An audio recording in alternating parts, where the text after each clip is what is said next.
This week, I decided to do my presentation on the essential question, what is my work as learner and teacher? My personal questions were, how do I ask a good question? How do I receive answers to questions? And how do I effectively answer questions?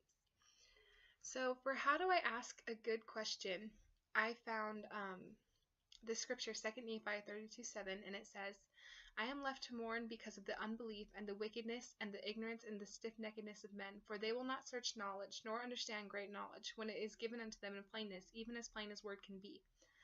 So what I kind of learned from the scripture is that there's not really a bad way to ask a question. Like, there's no specific way to ask a good question. You just need to ask a question if you have one. Like, if you can ask the question, then you can receive an answer, and that's, I think, the most important thing.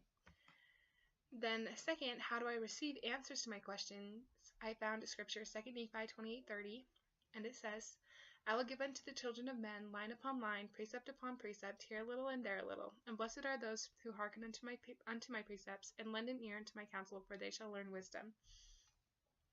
So I think answers to questions come to us in many different ways. There's things like research and just searching for the answer, but then there's also receiving an answer to the question through revelation, and that comes not all at one time, but line upon line, precept upon precept.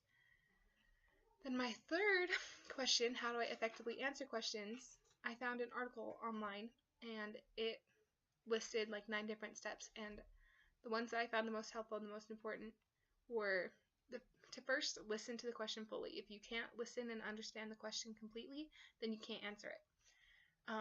Communicate and involve the person who asks the question. So clarify, make sure you understand what they're asking before you try to answer it, because I cannot count the number of times I've asked a teacher a question and then they answer a completely different question. You don't even come close to answering my question, and then they just move on. And it's so frustrating when that happens. After you've done that, you can respond to the question, and if you haven't answered it fully, then allow them to ask you follow-up questions to make sure that they understand and clarify. And that's what I learned this week.